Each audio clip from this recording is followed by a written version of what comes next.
Selamat datang peserta e-learning pelatihan manajemen sumber daya manusia tingkat dasar.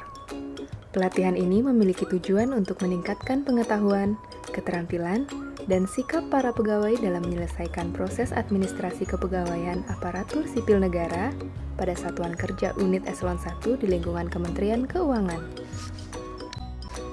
Pada kesempatan pertama ini, mari kita memahami terlebih dahulu dasar-dasar manajemen sumber daya manusia. Apa saja sih yang menjadi bahasan dalam materi pertama ini? Mari kita simak baik-baik dengan seksama ya, agar kamu semakin paham terkait ruang lingkup dari pengelolaan SDM di lingkungan Kementerian Keuangan.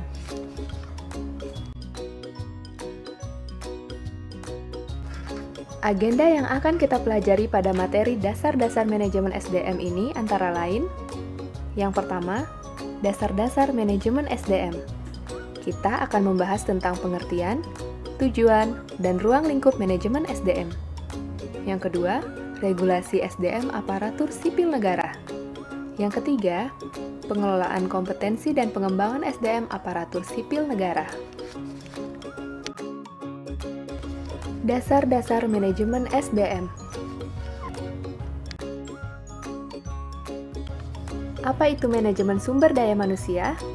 Yang pertama, manajemen SDM adalah proses memperoleh, melatih, menilai, dan memberikan kompensasi kepada pegawai, memperhatikan hubungan kerja mereka, kesehatan, keamanan, dan masalah keadilan. Hal tersebut diungkapkan oleh Gary Dessler. Pengertian lainnya tentang manajemen SDM menurut Griffin yaitu rangkaian aktivitas organisasi yang diarahkan untuk menarik, mengembangkan, dan mempertahankan tenaga kerja yang efektif.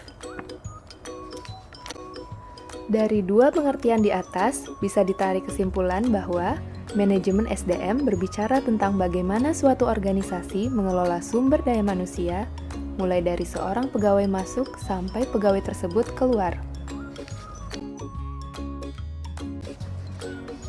Manajemen sumber daya manusia adalah suatu proses menangani berbagai masalah pada ruang lingkup karyawan, pegawai, buruh, manajer, dan tenaga kerja lainnya untuk dapat menunjang aktivitas organisasi atau perusahaan demi mencapai tujuan yang telah ditentukan. Tujuan dari manajemen sumber daya manusia antara lain, yang pertama, kepentingan sosial, yang kedua, kebutuhan organisasi, yang ketiga, kepentingan fungsional manajemen, dan yang keempat, kepentingan individu. Lalu, apa saja ruang lingkup manajemen sumber daya manusia itu?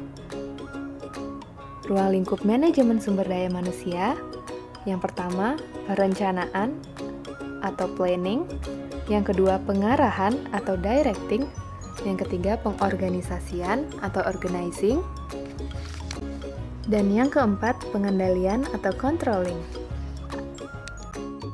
Sekarang, mari kita bandingkan peran pengelola SDM pada zaman dulu dan sekarang. Dulu, peran pengelola SDM hanya sebagai pengelola administrasi saja, seperti mengelola gaji dan absensi. Sedangkan peran pengelola SDM saat ini lebih kepada menganalisis kebutuhan dan kewajiban pegawai, seperti pengukuran kinerja, perencanaan karir, memberikan motivasi, menjalankan budaya organisasi, melakukan pengembangan kompetensi, dan lain sebagainya. Lalu, apa saja sih yang menjadi tantangan manajemen SDM? Meya, Belkin, dan Cardy menyatakan tantangan dari manajemen SDM terfokus pada tantangan lingkungan, organisasi, dan individu. Tantangan lingkungan tidak bisa dikontrol atau susah dikontrol karena berasal dari eksternal. Tantangan organisasi muncul berasal dari internal. Tantangan individu adalah hubungan dengan karyawan secara spesifik. Peranan manajemen SDM adalah menetapkan jumlah, kualitas, dan penempatan tenaga kerja berdasarkan job description, job specification, dan job evaluation. Menetapkan penarikan, seleksi, dan penempatan pegawai. Menetapkan program kesejahteraan, pengembangan, promosi, dan pemberhentian. melaksanakan pendidikan dan pelatihan, dan penilaian prestasi kinerja, mutasi pegawai, penghargaan, pensiun, pemberhentian, dan lain sebagainya. Regulasi SDM Aparatur Sipil Negara. Regulasi SDM aparatur pemerintah tertuang dalam Undang-Undang Nomor 5 Tahun 2014 tentang Aparatur Sipil Negara. Kemudian Peraturan Pemerintah Nomor 11 Tahun 2017 tentang Manajemen Pegawai Negeri Sipil. Dan Peraturan Pemerintah Nomor 49 Tahun 2018 tentang Manajemen Pegawai Pemerintah dengan Perjanjian Kerja. Apa sih tujuan utama dibuat Undang-Undang ASN itu? Nah, berdasarkan Undang-Undang Nomor 5 Tahun 2014, tujuan dari Undang-Undang ASN adalah independensi dan netralitas, kompetensi, kinerja atau produktivitas kerja, integritas, kesejahteraan, kualitas pelayanan publik, pengawasan dan akuntabilitas. Aparatur sipil negara terdiri dari dua, yaitu yang pertama adalah PNS, sesuai dengan pasal 1 butir 3 dan pasal 7, yaitu PNS berstatus pegawai tetap dan memiliki nomor induk pegawai secara nasional, dan PNS menduduki jabatan pemerintahan. Yang kedua adalah pegawai pemerintah dengan perjanjian kerja atau PPPK, sesuai dengan pasal 1 butir 4 dan pasal 7. Adalah dia yang diangkat dengan perjanjian kerja sesuai kebutuhan instansi dan ketentuan undang-undang, serta melaksanakan tugas pemerintahan. Jabatan ASN terdiri dari yang pertama jabatan administrasi, yang kedua jabatan fungsional, yang ketiga jabatan pimpinan tinggi.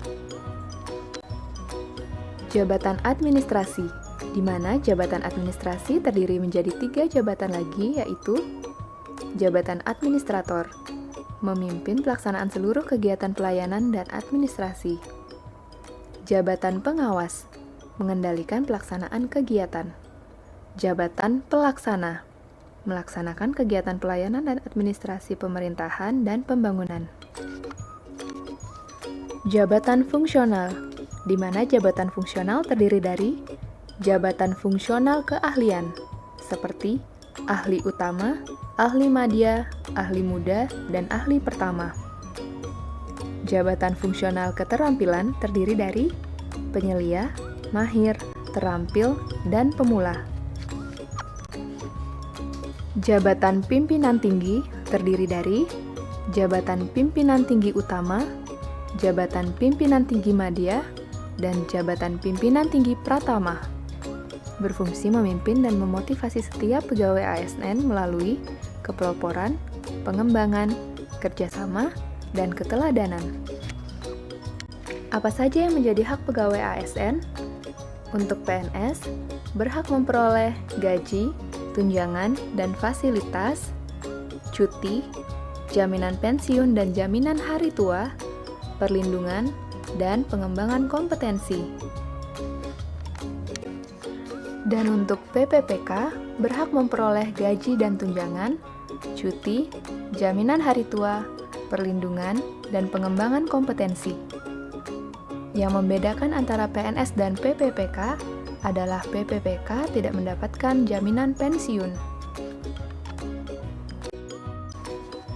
Presiden selaku pemegang kekuasaan pemerintahan merupakan pemegang kekuasaan tertinggi dalam kebijakan, pembinaan profesi, dan manajemen ASN. Untuk menyelenggarakan kekuasaan sebagaimana dimaksud Presiden mendelegasikan sebagian kekuasaannya kepada Menteri atau Kementerian Pan-RB, Komisi ASN, LAN, dan BKN. Selanjutnya, mari kita bahas kewenangan dan hubungan otoritas lembaga. Kemenpan-RB memiliki kewenangan untuk melakukan perumusan dan penetapan kebijakan, koordinasi dan sinkronisasi kebijakan, pengawasan atas pelaksanaan kebijakan ASN. Kewenangan Badan Kepegawaian Negara yaitu penyelenggaraan manajemen ASN, Pengawasan dan pengendalian pelaksanaan norma, standar, prosedur, dan kriteria manajemen ASN, mengelola pegawai ASN. Lembaga administrasi negara kewenangannya yaitu penelitian, pengkajian kebijakan manajemen ASN, pembinaan dan penyelenggaraan diklat ASN. Komisi ASN kewenangannya yaitu monitoring, evaluasi kebijakan, dan rekomendasi yang mengikat untuk menjamin perwujudan sistem merit dan pengawasan penerapan asas, kode etik, dan kode perilaku ASN. Struktur kelembagaan Komisi ASN terdiri dari Presiden sebagai pemegang kekuasaan tertinggi pembinaan dan manajemen ASN, dan Kemenpan RB sebagai perumus kebijakan ASN, di mana membawahi dua lembaga pemerintah non-kementerian, yaitu Lembaga Administrasi Negara atau LAN, dan Badan Kepegawaian Negara atau BKN. Sedangkan Komisi ASN adalah lembaga non-struktural di bawah Presiden dan Kemenpan RB. Komisi Aparatur Sipil Negara dalam pasal 27 memiliki sifat dan kedudukan lembaga non-struktural, mandiri, bebas dari intervensi politik, serta dalam pasal 28 bertujuan menjamin terwujudnya sistem merit dalam kebijakan dan manajemen ASN, mewujudkan ASN yang profesional, berkinerja tinggi, sejahtera, dan berfungsi sebagai perekat NKRI. Mendukung penyelenggaraan pemerintahan negara yang efektif, efisien, terbuka, dan bebas KKN. Mewujudkan pegawai ASN yang netral dan tidak diskriminatif dalam pelayanan. Menjamin terbentuknya profesi ASN yang dihormati, dan mewujudkan ASN yang dinamis dan berbudaya pencapaian kinerja. Komisi ASN memiliki fungsi mengawasi pelaksanaan norma dasar, kode etik dan perilaku, penerapan sistem merit. Sementara tugas dari Komisi ASN yaitu menjaga netralitas pegawai ASN, melakukan pengawasan atas pembinaan profesi ASN, dan melaporkan pelaksanaan tugas kepada Presiden. Wewenang Komisi ASN dalam pasal 32 yaitu mengawasi setiap tahapan proses pengisian JPT, mengawasi dan mengevaluasi penerapan asas, nilai dasar, kode etik atau perilaku, meminta informasi dari pegawai ASN dan masyarakat, memeriksa dokumen terkait pelanggaran norma dasar, kode etik, dan kode perilaku pegawai ASN, dan meminta klarifikasi dan atau dokumen yang diperlukan. Tindak lanjut hasil pengawasan Komisi ASN sesuai pasal 33, yaitu Komisi ASN berwenang untuk memutuskan adanya pelanggaran kode etik dan kode perilaku pegawai ASN.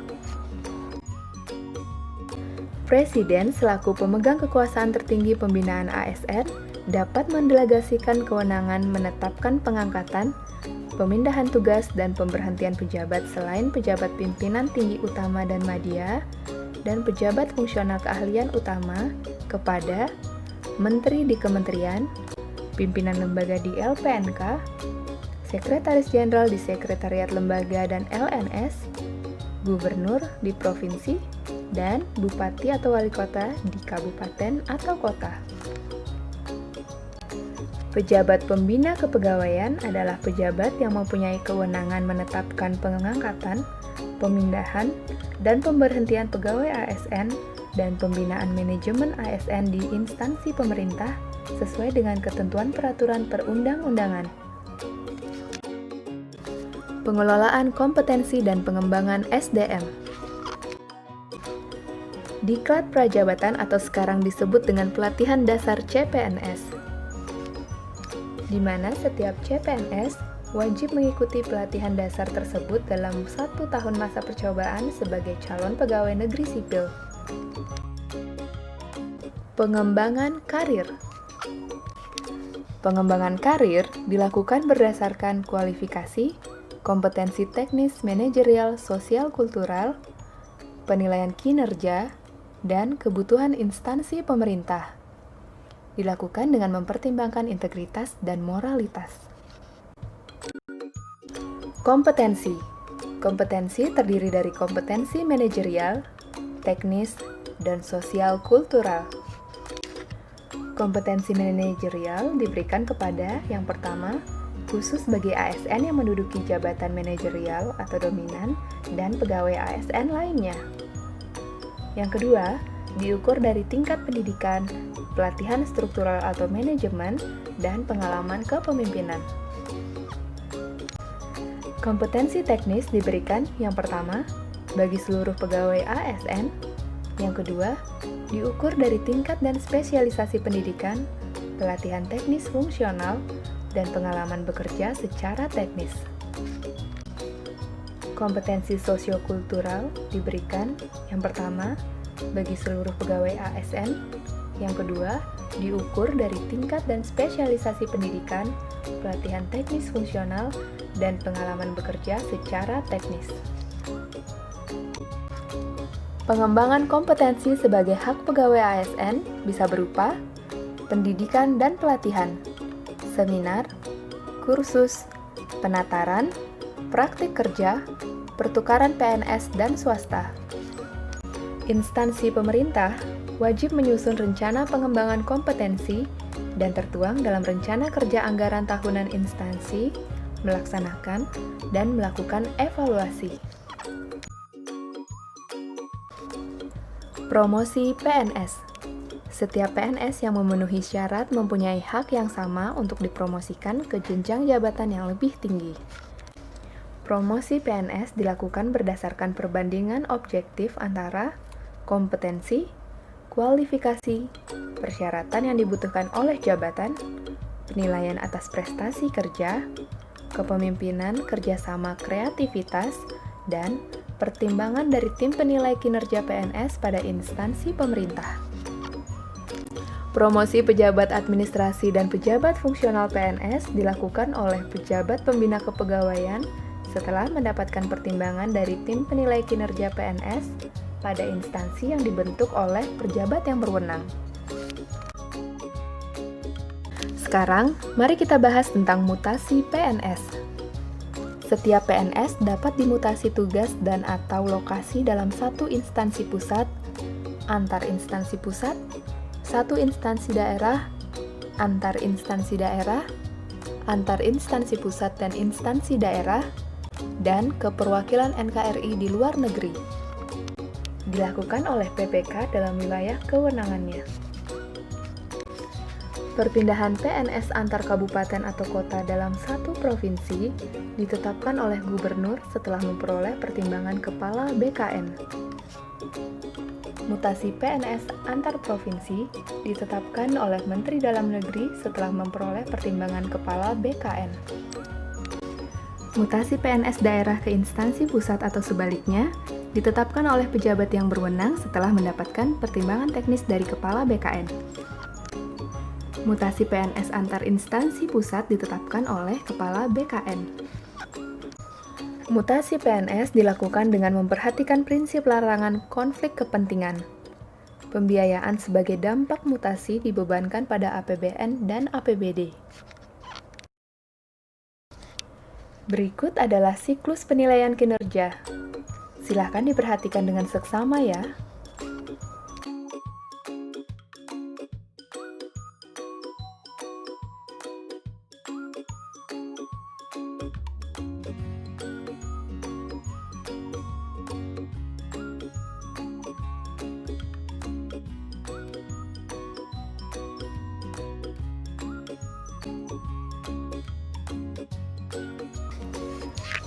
Penilaian kinerja PNS dilakukan berdasarkan perencanaan kinerja pada tingkat individu dan tingkat unit atau organisasi, memperhatikan target, sasaran, hasil, dan manfaat yang dicapai, serta perilaku PNS. Metode yang digunakan bersifat objektif, terukur, akuntabel, partisipatif, dan transparan. Berada di bawah kewenangan pejabat yang berwenang, didelegasikan secara berjenjang kepada atasan langsung dari PNS, dan dapat mempertimbangkan pendapat rekan kerja setingkat dan bawahannya. Hasil penilaian kinerja PNS disampaikan kepada tim penilai kinerja PNS.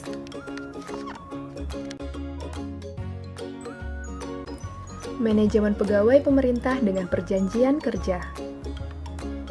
Manajemen PPPK meliputi penetapan kebutuhan, pengadaan, penilaian kinerja, gaji dan tunjangan, pengembangan kompetensi, pemberian penghargaan, disiplin, pemutusan hubungan perjanjian kerja, dan perlindungan. Selanjutnya kita bahas tentang JPT atau Jabatan Pimpinan Tinggi. Jabatan Pimpinan Tinggi non-PNS. Jabatan pimpinan tinggi utama dan madya tertentu dapat berasal dari non-PNS dengan persetujuan Presiden yang pengisiannya dilakukan secara terbuka dan kompetitif, serta ditetapkan dalam keputusan Presiden. Jabatan pimpinan tinggi dapat diisi oleh prajurit TNI dan anggota Polri setelah mengundurkan diri dari dinas aktif apabila dibutuhkan, dan sesuai dengan kompetensi yang ditetapkan melalui proses secara terbuka dan kompetitif.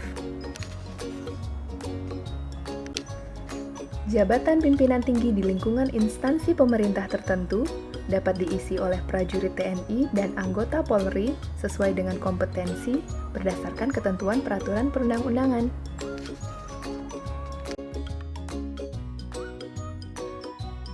Silahkan perhatikan mekanisme seleksi jabatan pimpinan tinggi Pratama Kementerian Lembaga Pusat ini ya.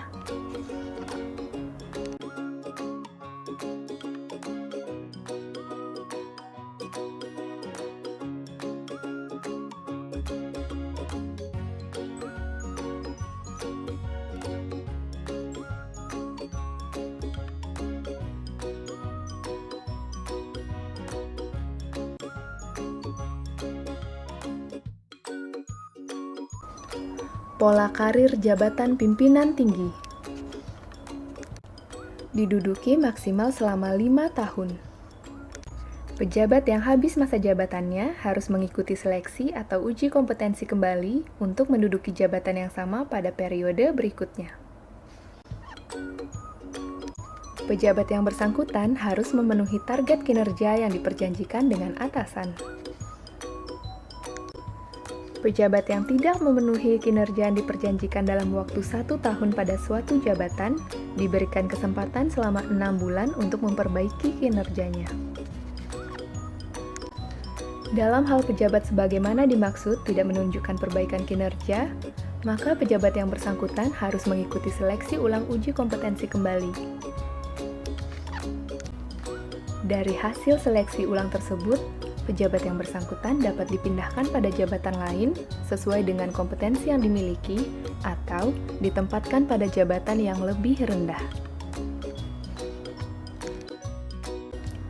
Organisasi Aparatur Sipil Negara.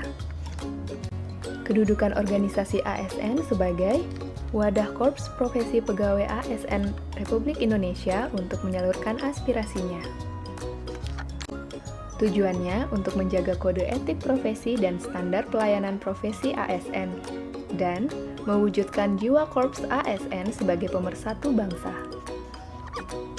Fungsi organisasi ASN adalah untuk pembinaan dan pengembangan profesi ASN, memberikan perlindungan hukum dan advokasi terhadap dugaan pelanggaran sistem merit dan masalah hukum dalam melaksanakan tugas, memberikan rekomendasi kepada Majelis Kode Etik Instansi terhadap pelanggaran kode etik profesi dan kode perilaku profesi. Menyelenggarakan usaha-usaha untuk peningkatan kesejahteraan anggota korps profesi ASN sesuai dengan peraturan perundang-undangan. Sistem informasi ASN bertujuan untuk efisiensi, efektivitas, akurasi pengambilan keputusan dalam manajemen ASN. Bersifat nasional dan terintegrasi antar instansi. Pembangunan dan pemutahiran data dilakukan secara berkala. Berbasis teknologi informasi yang mudah diaplikasikan, mudah diakses, dan memiliki sistem keamanan terpercaya. Pengelola sistem informasi ASN adalah BKN dan dapat digunakan atau diakses oleh instansi terkait baik untuk keperluan update data maupun untuk pengambilan keputusan. Baiklah teman-teman, demikian materi dasar-dasar manajemen ASN. Terima kasih sudah mengikuti dengan baik ya. Selamat melanjutkan materi berikutnya.